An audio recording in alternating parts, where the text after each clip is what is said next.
Well, our jobs, our family, our obligations, and everything in between can lead to so much stress.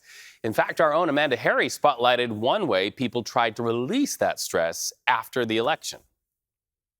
I wasn't too happy with the results of the election, obviously, but I mean, you do what you can. Well, if you don't think that this will work for you, you can try meditation and practice mindfulness in your everyday life. It's easier than you might think.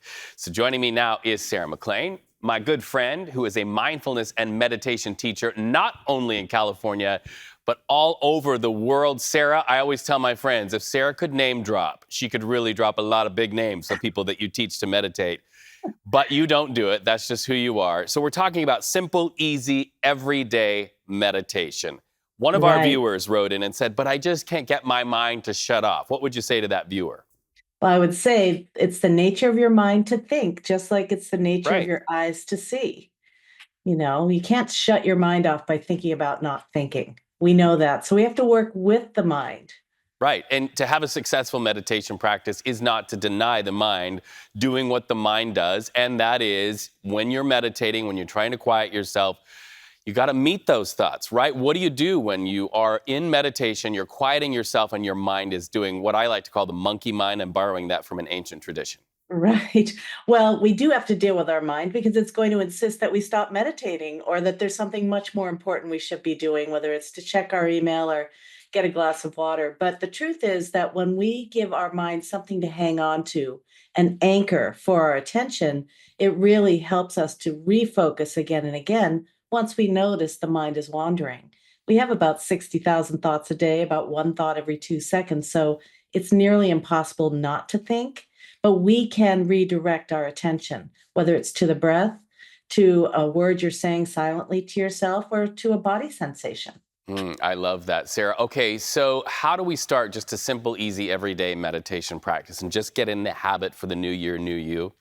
Well, I like to say wake up to sit down. So get up and use the restroom, but then sit down and put in 5 minutes of meditation. And what does that look like? Sitting upright, closing your eyes, and paying attention to your breath rather than letting your to-do list hijack your attention or the social media hijacking your attention.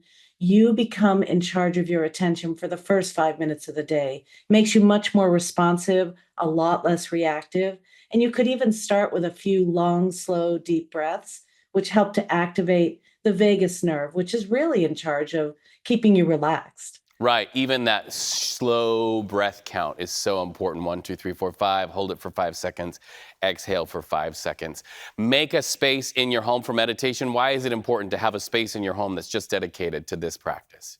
Well, I think it calls you when you walk by it says, hey, get over here, sit down and meditate. It reminds you to do it.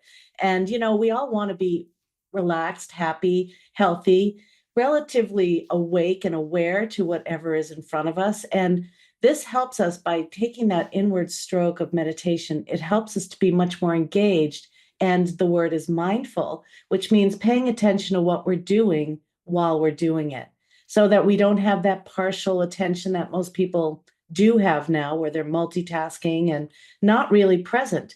And I heard someone talking about absenteeism or what's called presenteeism, which is being where you are, but not being where you are mentally. And that's the big problem these days.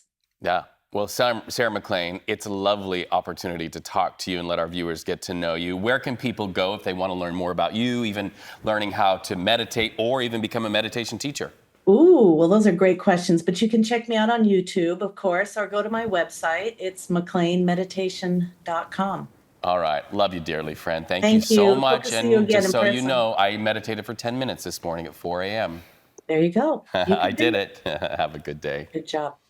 I need an hour of Sarah. Yeah. I learned so much just in the fact of the de-stressing. Yep, you'd love her. Like literally.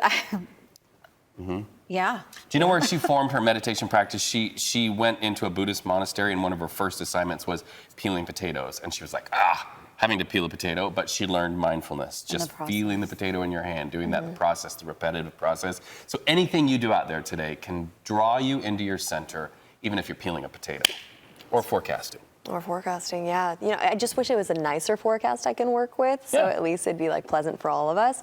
What we're waking up to this morning is gusty conditions throughout the Bay Area, and along our shoreline too, we're also dealing with a beach hazard statement. We have gusty conditions today.